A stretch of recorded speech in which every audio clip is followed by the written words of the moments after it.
live, and if All right. it does, then I'll just start in by saying your intro, and then we'll go into your life and then your passion of what you've been doing. Sounds good. Let's see here. It looks like we went live.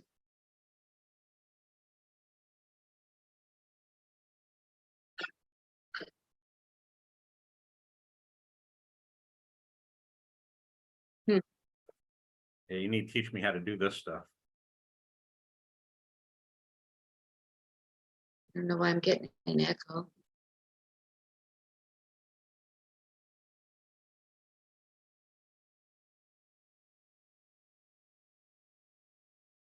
Okay, I'm going to go over to YouTube and see if I'm really live. Just 1 second. All right. This is, I have somebody putting all my videos up everywhere that podcasts go. And so I've been told to do it this way, and this is the very first time, so. I'm going to let you do that real quick. I'm going to put you on mute. Okay, we're live. While you have me on mute, I'll do your long introduction, Jay. How's that? Hi, everybody. Thank you for tuning in. I know a lot of you don't watch while this is going on, and nobody cares. It's fine. Do what you're going to do. You're going to do it anyway. Hi, everybody. I'm Linda MarcusSmith. I'm your girl. You've seen me on Facebook Live. Now I'm switching to YouTube Live because these podcasts are going to go, and interviews are going to go everywhere podcasts should go, and maybe a few places they shouldn't go. Who knows? But if I was doing it, they would wind up at 7-Eleven. So I have somebody doing it for me. We have an amazing guest today. He's amazing in real life as a human, as a kind person, as a great booker, producer of shows, but he's got a whole lot more to his life than just that. I want him to tell you it all. Let me say his intro without giving away too much. Jay Lawrence is our guest today. He's an Army retired Sergeant First Class. He spent 12 years as an infantry soldier. I have to learn to read one of these days. He spent 12 years as an infantry soldier with 2 tours in Iraq, where he received a Purple Heart. He also spent 9 years in recruiting before retiring in 2018. After exiting from the Army, he wanted to find a way to give back to the military and the community. And I love this. So he started the brand Combat Zone 360. And that's why he's here today, because he's a wonderful person, human, a military honored veteran of the military, and he has a lot to say. So let's turn this over to Jay Lawrence. Welcome, Jay. Thank you, and thank you. Thanks for having me. Absolutely. Absolutely. Thanks for taking time. Tell me, before we get started, I'd like to just start with a little bit of background. You're in New York City, not very far from all that smoke up in Canada. No, we got it. We got it full right now. Our skies are orange. Man, that's not good for people who have breathing difficulty or elderly or even children and pets. And how are you doing? How's everyone doing with it? Well, I mean, I didn't know it was happening until I came out of work today. I was at work proctoring some finals and came out and the skies were orange, and I'm like, oh my goodness. So it kind of bit me in the butt for the show tonight that we're doing, which I'll get into later in the in this show. But the show must go on. We're going to move forward and we're going to continue mission. That's it. Go, go, go, Army. Once you're Army strong forever, right? That's right. That's right. Well, we have that in common. I'm an Army veteran, you're an Army veteran. But before we get into the military and Combat Zone 360 and military type shows, let's go back to little Jay. Who were you in your family as a little kid and in school as a little kid and through high school and college? Tell me your entire life. Yeah, well, growing up, my background for growing up was actually in California. My dad was a United States Marine, and we spent a lot of time between Camp Pendleton and 29 Palms over in California. And growing up, I was really a kid that just stuck to himself. I went to school because being a military brat, you switch schools all the time. So you're always the new kid. So a lot of people hate you, but a lot of people love you because you're something new in the school. So I just got in where I fit in and, had my little friends and, made it through. I moved around quite a bit between those two places, spent some time in New Jersey. But other than that, I mean, that has been my life, trying to just get by. So it must be like a superpower for you to have moved and reestablished yourself. It must be like, I know just in 2.5, 3 years of moving constantly before permanent duty station, that helped me have more confidence with people, but you've done this your whole life.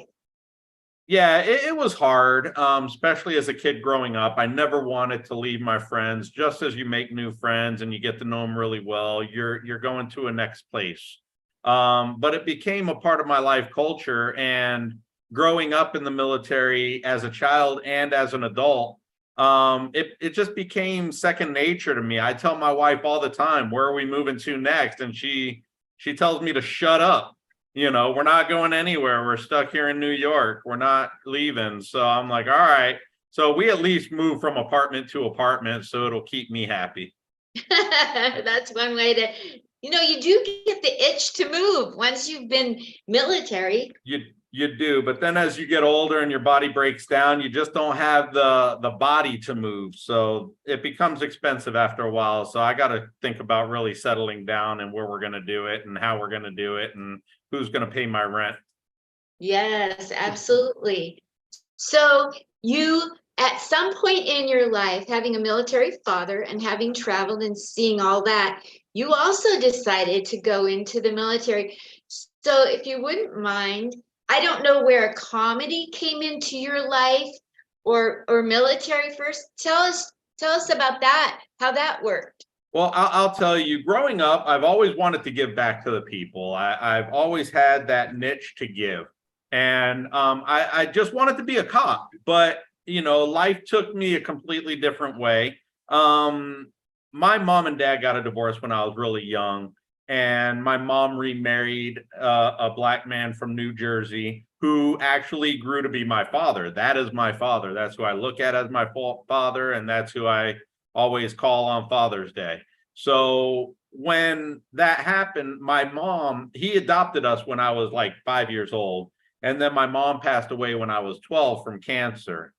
And this guy, the reason why I follow him to hell and back is because he could have easily gotten rid of all three of us kids, but he didn't. He kept us, raised us as his own, got through everything. But a little while afterwards, being in the military as a single father, it was hard for him. And he ended up marrying another woman who was really abusive, and none of us really cared for her or anything. So when I graduated high school, I'm like, well, being a cop is all great and everything, but how can I just get away from this woman? I need to go somewhere even further. So I ended up joining the Army. I never thought I would join the Army. I thought I would always, every time the recruiters came to the high school, I was like, nah, I'm never doing this. I'm not going to join the Army. No way. So that, I just needed to get away because as a senior in high school, I got my own apartment with a friend of mine, and that still wasn't far enough. So I knew if I just became a cop, I would still be in that situation. So I'm like, I'm out of here. I'm joining the Army. I'm getting far away. And my first duty station was actually Georgia. So that was far enough away. Yes, absolutely. So what's the deal with this lady that became like your stepmom, if you want to even honor her with that title? But is she still alive? Has she learned to treat people better, or what's the deal? Yeah, she's still alive. And when I do see her, she talks to me different. She treats me better because, out of all the kids that, grew up within our family, I'm the most successful one out of us. Even though my brother and sister have good careers, I would be the one that looked at as the most successful. Yeah. Absolutely. Tell us about your day job before we get further down into this. Yeah, so we'll get to the military aspect of it here soon, but now I actually teach junior ROTC at a private high school here in New York City. And it's a great program. I really enjoy doing it. Talking to the kids, helping set them up for the future. It's kind of like it's just giving back. You go in there, you teach them leadership, you help them through troubled times when they have them. And it's like having a bunch of your own kids that you just want to get rid of, but they're attached to you in some way. You're leaving a legacy. I'm trying. Yeah, what an important mission you're on with your day job. Yeah. So let's go on into the military experience. Yeah. Take us through your decision, committing to the decision, following boot camp, whatever you want to talk about. I want to hear it. It was pretty funny because when I first joined the military, I went into the recruiting office and they basically told me, what do you like doing? And I'm like, well, my dad used to take me camping a lot. I love the outdoors. I like camping. I like playing Army as a kid. And they said, we got the perfect job for you. So they pull this huge CD out, of a case, and they put it in a machine and they play it. And it's like my childhood. I'm running around with a rifle, playing, Army, shooting up, being outside. But what they didn't tell me is it's not like camping. I mean, I can't just say, okay, I'm done playing, time to go home, or I can't have a cooler out there or a fire roasting marshmallows or anything like that. I wasn't able to have that type of stuff there. So I really grew to hate the infantry, coming up. It was a lot of long nights out in the field, sweaty, stinky, dirty. I would come home, have to shower, and then you live in the barracks. But, after 3 years, I felt like, what? No, this isn't for me. I'm done. I'm out of here. And after 3 years, I actually got out of the Army. I'm like, I'm out of here. I'm done. And I ended up moving back to California with my dad and his wife. But I was out for a year and a half. And for that year and a half, it was really life-changing. I ended up meeting my wife. I got married. How'd you meet your wife? People are going to want to know. It was through a mutual friend. So I was helping a friend out by babysitting her children, and she hit me up. She called me up and said, hey, we're going to the club. Do you want to come? And I said, listen, I'll go if you set me up with one of your friends. So I was joking around that way, and she said, I got you. And she actually introduced me to my wife, and we were inseparable ever since. Yeah, it was like a match made in heaven. And, after a year and a half of me being out, us struggling, stuff like that, we met 1 year, a year later, 1 year later, and 1 month later, we got married. Oh my God. And it was smart. I was smart because I ended up getting married. It was 4 days after my birthday, 2 days after the Super Bowl. So I wouldn't forget, but she forgets all the time, so I had a tactic on that, but now she forgets and we don't do it anyways. And then it ends up being too close to my birthday. So I get gypped because we end up celebrating both of them at the same time. And she gets half of that. So I'm like, where's the fairness? It's not even fair. I feel for those kids. You just get reminded that you're getting gypped. Right. And I feel for those kids that are born on a holiday. I feel for them. It sucks. But, it's just the thing is she wanted to go to college. And I'm like, well, how can I support my family while she's going to college? And I ended up coming back in the military. I did. And the only job they had available was infantry for me as a prior service guy coming in. So I was like, you know what? I want to take care of my family. I'm going in. I'm going to do it. But if I go in, I'm staying in. And I did. I ended up going back in. I moved up to Washington State. I was there for 2 years. Fort Lewis? Yep, Fort Lewis. Yep, I was there at Fort Lewis for 2 years. And then my reenlistment came up. and I went to the reenlistment non-commissioned officer, and I'm like, listen, my reenlistment's here. I want to reenlist, but I want to go to Hawaii. And they said, so does everybody else. I'm like, well, this is the kicker for you, Mr. Reenlistment man. If you don't get me Hawaii, I'm getting out. So when you get me Hawaii, give me a call. I wasn't getting out, but I wasn't going to tell him that. So like a week later, he called me up and said, hey, I got you Hawaii. Come in and sign the paperwork. Yep. So I ended up getting Hawaii. I stuck to my guns and ended up going to Hawaii. Now, this is the reason why I chose Hawaii.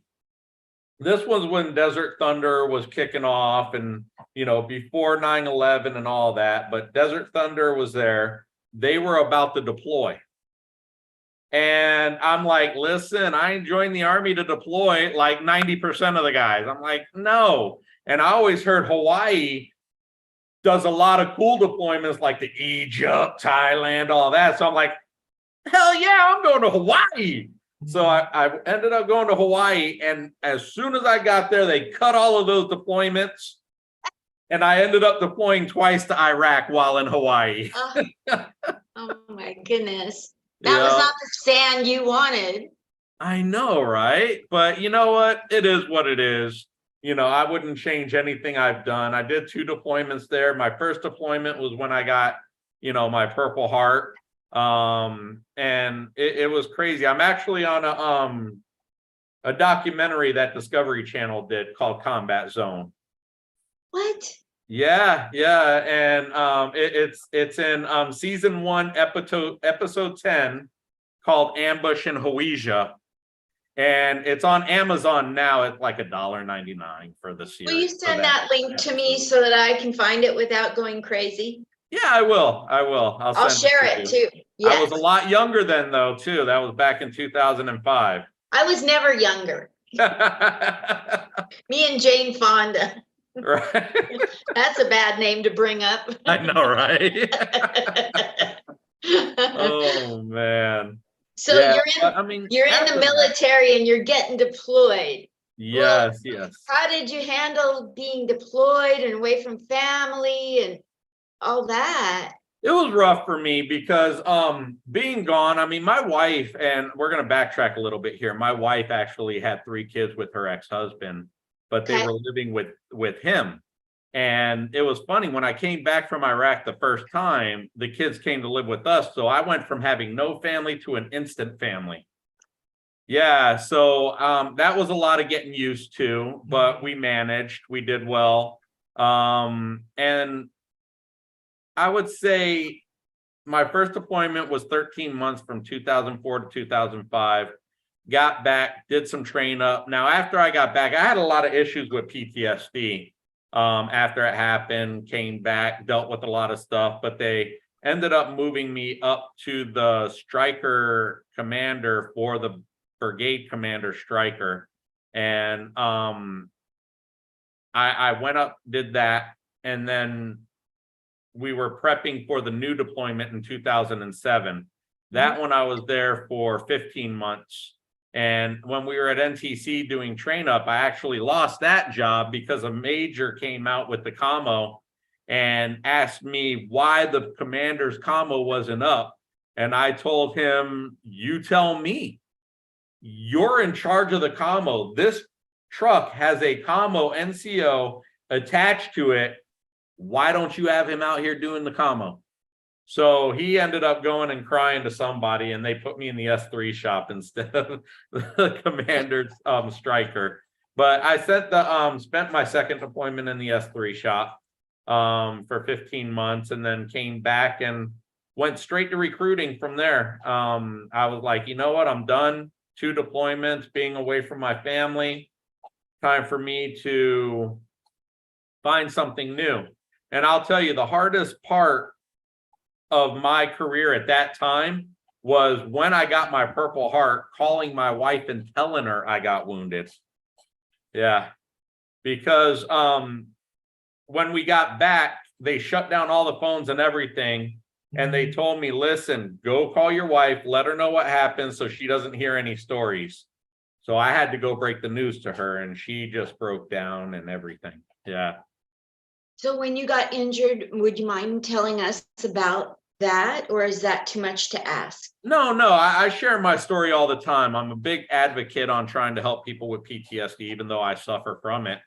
It was a night where we got back from patrol, and when we got back, what happened was we laid down to get some sleep, and we ended up getting knocks on the doors of our connexes. That's what we were staying in at that time. Luckily, we weren't in tents like the Vietnam veterans were, but we had our connexes. They were pounding on the door saying, "Load up on the Humvees, load up on the Humvees." We didn't know what was going on. So as we left the fob driving into the town, all we heard was a lot of gunfire.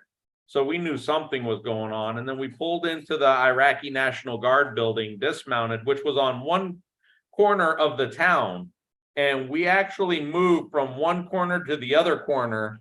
And you see rounds jumping in front of you, behind you, stuff like that. You're just lucky they can't shoot over there. And then when we got to the other side of the town, we got hit by 2 RPGs. And I ended up taking a lot of shrapnel from RPGs during that time. I got hit in my arm and my leg. It knocked down the wall on next to us. So we got our wounded, got in the wall, and they came back and got us. And out of a 7-man squad, 7-man squad, 5 of us got hit. The squad leader and one of my soldiers, I was a team leader at the time, did not get hit. So I stayed back with my guy because he's my responsibility. Yeah. So everybody else left. It was me, the squad leader, and my other soldier. Continuing mission.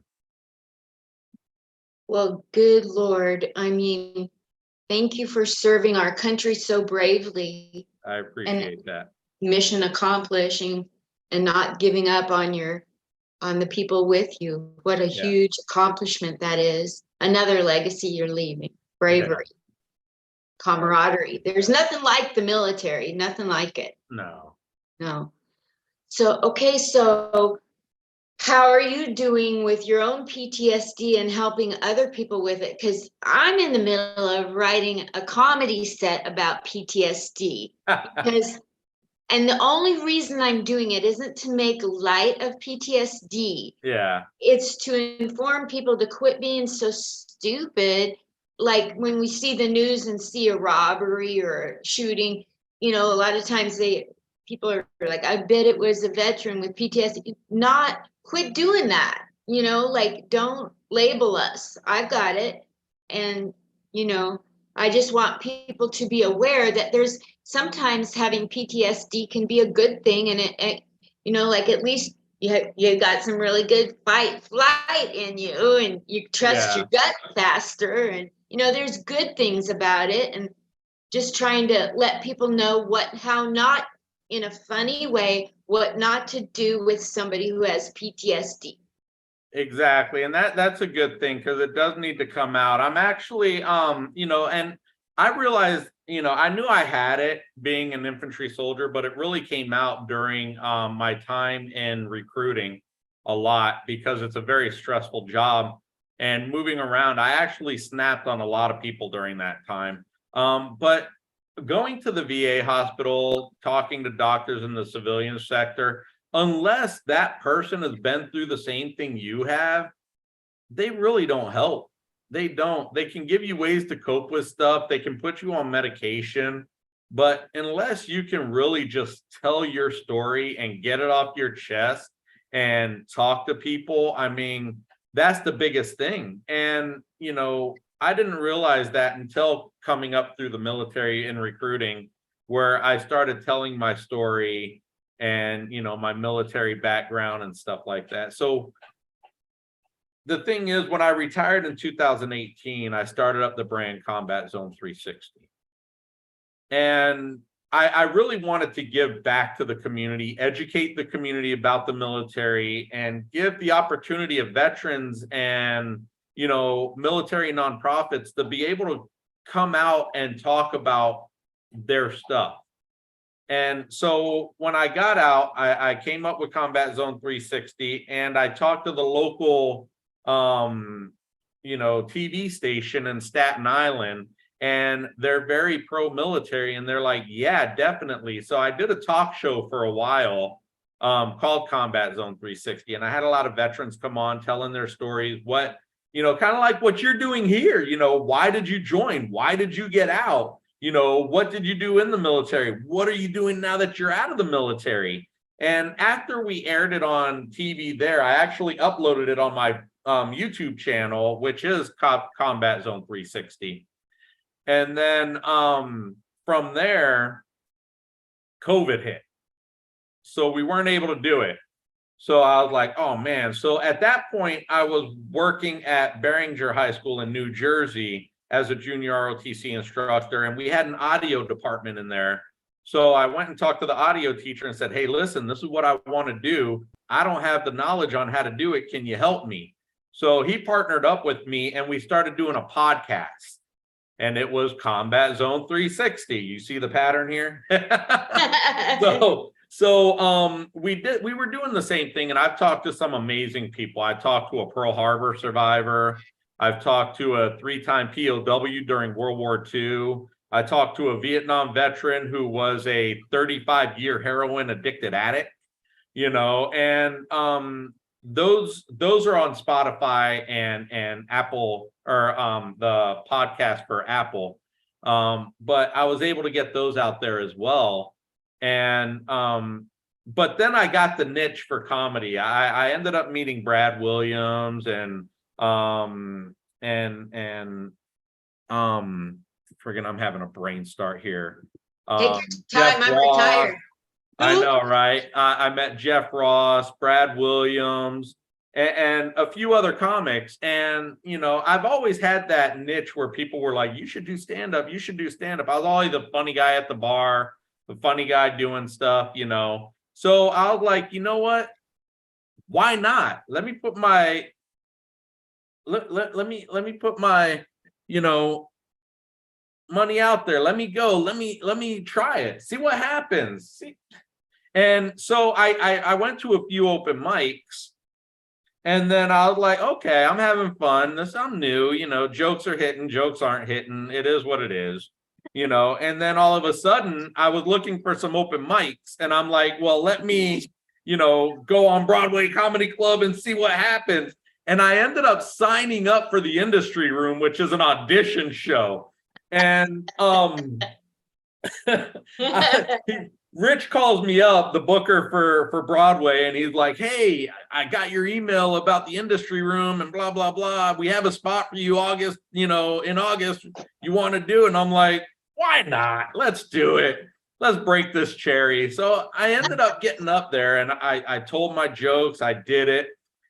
And that following Friday, he's like, everybody call me. I'll give you your feedback, do all this. And I ended up calling him, and he goes, so this is what I thought about your set. Well, this set that you did about colonoscopies, it's a hack joke. Everybody has them. They just tell them different ways. And then he was like, and then this joke, it's good. I like the way you told the jokes about your wife. I like the way you told the joke about the Army. But the last joke you did, it's just a lame joke, but everybody laughed.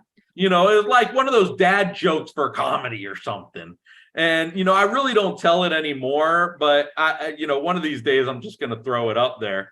But then he's like, now remind me, how long have you been doing comedy? And I'm like, honestly, Rich, that was my very first time in front of an audience. And he goes, I want to book you. You had amazing stage presence. I want to book you. Look like a veteran, of comedy. And I'm like, awesome.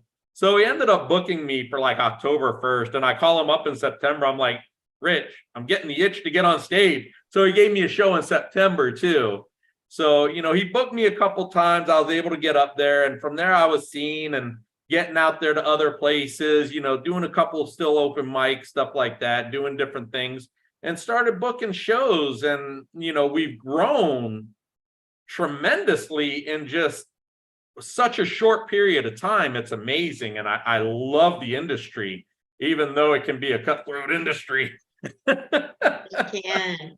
Yeah. Talk to us about your Combat Zone 360 shows that you do. Is it time for that, or is that where we're at in this interview now? Well, I was talking about, with the shows, we kind of brushed off of that, over that. But the shows for that, it was just my way to figure out how can I give back.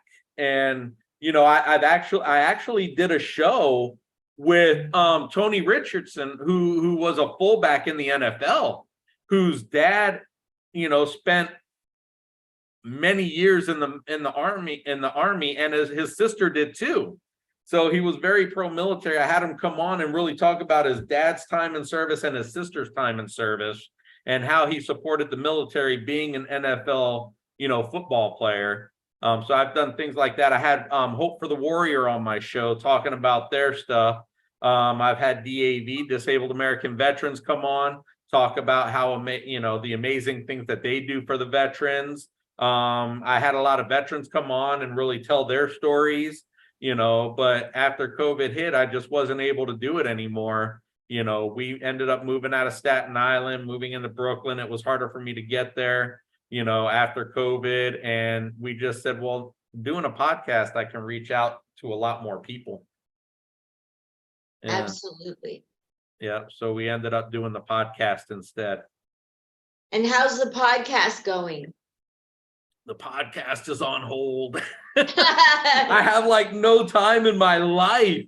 It's so hard to balance everything. I know, but see, now that, I learned a lot from you going YouTube Live, Instagram Live, Facebook Live, Satellite Live, all these live places I can go. You're going to have to teach this young guy how to do all of that so I can continue what we're doing now. I mean, this is just amazing. We got to move on with this. Yes, we have to be out there creating content and getting the word out.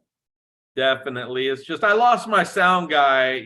We've separated with me moving schools, and I just wasn't able to get it up and running anymore. But now, maybe I can learn something and continue doing it. Yes. I hired a guy to take, all I can afford a month is to put 2 videos a month out where all podcasts go, because, that cost me $50 a month to do 2 videos a month. So it's going to take me another 150 years to get all my interviews out there. I have to live a long time.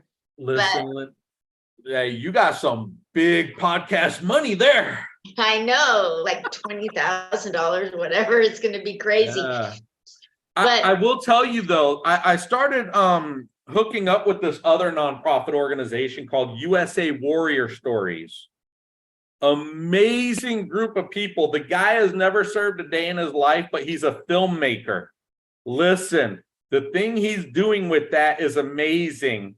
He's actually tracking down a lot of veterans, talking to a lot of veterans out in the Hamptons, throughout the United States. And he takes their story and turns it into like a 10, 15-minute documentary about them. And it's a full-on documentary. Yeah, and it is amazing the work that he does. So I actually piggybacked off of him for a little while too. But that's a guy that I would never forget. I would always add him into things that I do when it comes to the veterans, because what he's doing isn't just getting their stories out there, but he's giving them something to pass on from generation to generation that tells their story for their kids and their grandkids and their great grandkids, and everything like that. So it's amazing. That's so necessary. There's so many military veterans who have passed on that never spoke. And he's giving voice to such a needy group of, I don't mean needy in a bad way, but it's so necessary to have your voice. And not, you give my story to one of my kids, they're just going to wipe their ass with it and throw it away. Tell me about it. Listen, you're still the nerdy dad to them. Oh my. Oh man. So what now you're doing since the pandemic, starting and doing comedy, I was so lucky to be a part of what you do in Manhattan, in Lower Manhattan. Speak to everybody about what you're doing. I think it's Yeah. amazing. Well, what I'm trying to do is I'm trying to, being in the military, we always have this motto, veterans helping veterans. So I brought it in, or I'm trying to bring it into the comedic realm, where I started up on Instagram a whole, chat with just veteran comedians. I try to get as many veteran comedians on my shows that I produce that I can. And, I didn't just bring it into the veteran realm, but I also started that motto, comics helping comics. If you're a new comic and you want to get out and do things like that, I'll get you on some of my beginner shows. I end up at this point in time, I produce 3 shows a month. 2 of them are at a veteran owned and operated weed lounge, where right, where that's where I'll bring in like my newer comics, have them be able to get on stage, tell some jokes, because half of the audience are too high to understand what's going on anyways, so they don't care. But it gives them that opportunity, and it's a very beautiful place to be able to go do comedy. You get the pictures, you can take pictures while you're there. Beautiful background, post it up. You tell people you were in the jungle, wherever. It's all good. It's awesome there. But then I just started producing a show at Grizzly Pear in Midtown, which is a big comedy club. Thank you. And believe it or not, tonight is my very first production there. And we were doing a show with the Wounded Warrior Project, and due to the air quality, the Wounded Warrior Project backed out. So the show must go on. We're still going to do the show, but it's going to be for the individuals that bought tickets independently. So we might just have 3 people there, 1 person. It might become an open mic. We don't know. We're just going to make it happen anyways. But, we got about 11, 15 tickets sold as of right now. So hopefully it'll go up from there.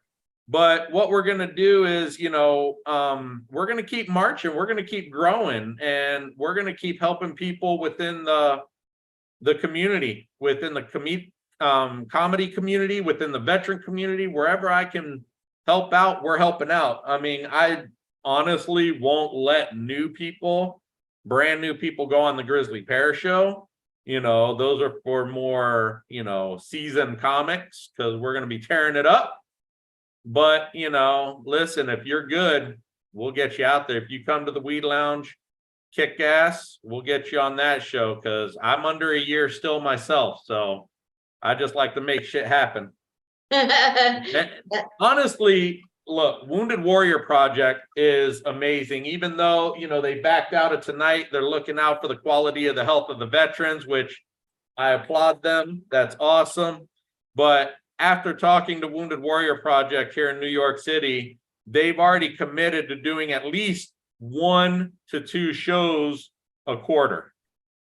So, yep, we're looking at doing 4 to 8 shows with them a year at Grizzly Pear in Midtown. I'm actually having a meeting with the owner there tonight before my show, and we're going to make this happen, And for the veteran comic, listen, this is breaking news right now too, because after talking to Wounded Warrior Project, he's going to try to sponsor our Veteran Day show, which is going to be a list of all veteran comics and an audience of all veterans and their families. So it's going to be amazing things coming within the Combat Zone 360 realm. That's fabulous. Keep moving forward. Yep. Fabulous. You are just kicking it out there. I can't think of anybody who's inspiring me more than you are with regard to the military and the veterans. Yes, I appreciate that. I remember meeting you when I was at the cannabis place, and you ring true. Everything that you're saying is from your heart. You really care. You're really doing it. There's a lot of fake organizations. I don't know if you're aware of that, but there's a lot of so-called people out there caring for the military that are caring for themselves. Oh, yeah. And that's not you. Listen, I'm going to tell everybody out there how much of a diva Linda MarcusSmith is, because she says she met me at the cannabis show, but she actually met me at an open mic at Broadway Comedy Club. She just don't remember because I was that much of an influence on her. I'm sorry. I'm so sorry. You caught No, me you're live. good. You were there with your friend and we were talking about doing great things, and that's how we exchanged information. Oh, so when was that? That was at, I want to say, Victoria's show, or like open mic, either Victoria's or Yes.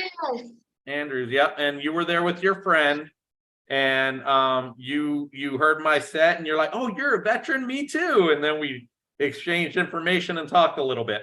You were the one sitting way in the back. Yep. Yes. Boy, that happened fast. Oh yeah. Yeah. They were kicking everybody out so they could get ready for a show. I mean, it happened fast that I met you and wound up at the dispensary with you. Oh yeah. That was great. Yeah. And now when you come out in November, if we pull off this Veterans Day show, you'll be on that one too. Yes, thank you so much. Yeah. We all have to work at getting stronger and stronger every day. Exactly. Exactly.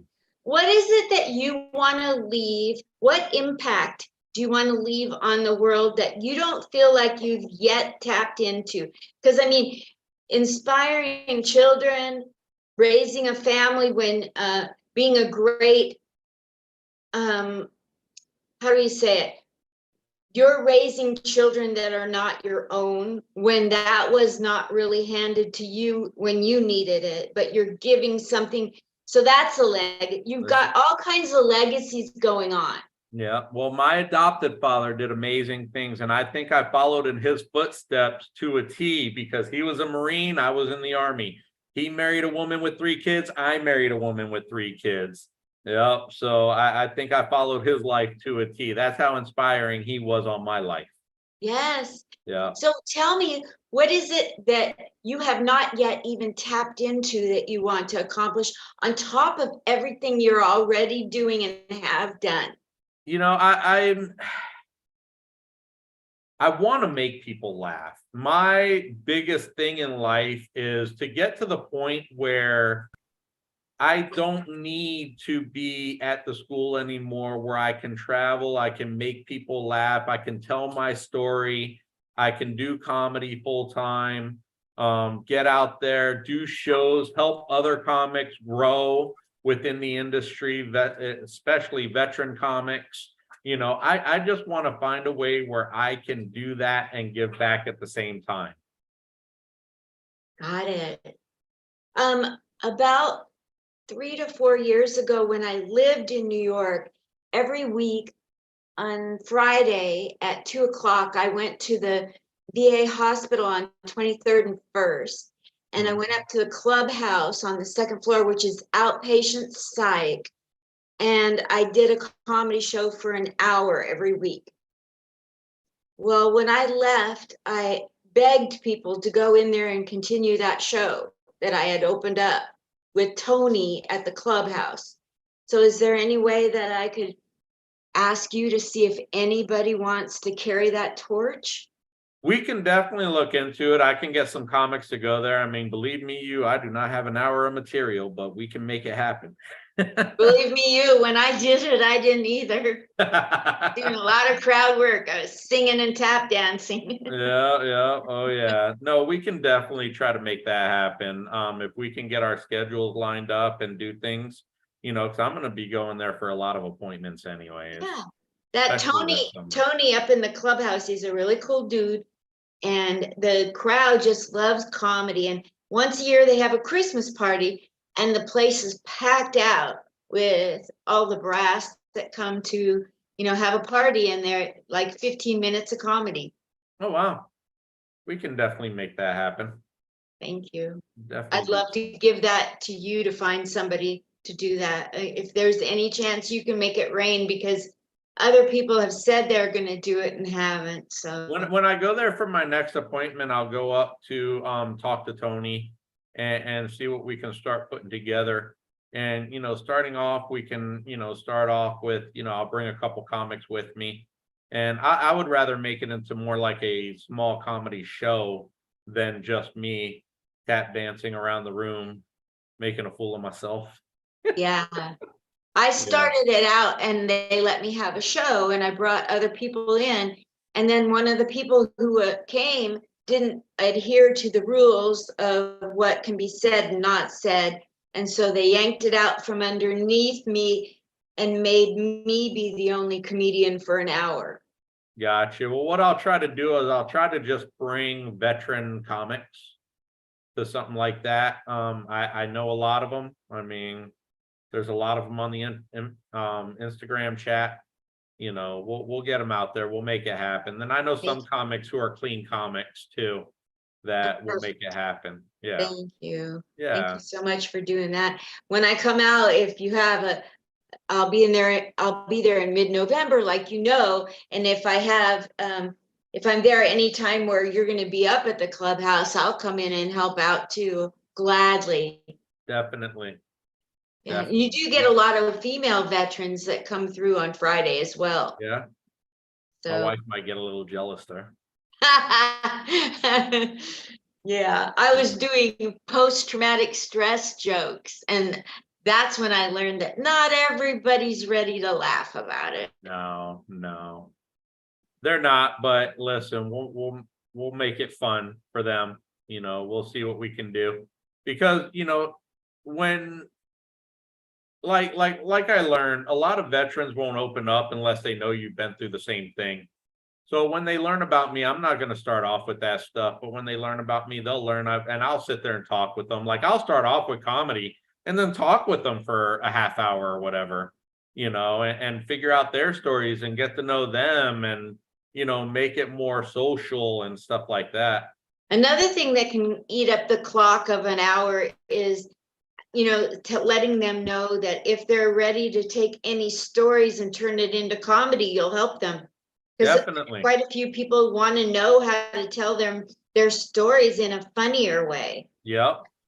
And we can definitely do that. I'll go and talk to Tony and see what we can do. Yeah, I don't know what days he's there, but I think it's Thursdays. Okay. Yeah, we'll figure it out. I'm about to hit summer from school anyways, which means I'm going to have a lot of time to just sit on my ass and not do nothing. It'll give me something to do. Well, is there anything that you'd like to say to people that are watching this? Because like you have Combat Zone 360, do you want people to go anywhere and watch anything? Are you open to getting donations to keep it running? What would you like to say? So I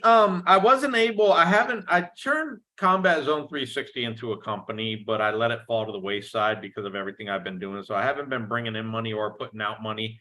I want to turn it into a nonprofit organization anyways, which is what I submitted it from, but I haven't done the tax paperwork for it either because I'm just lazy.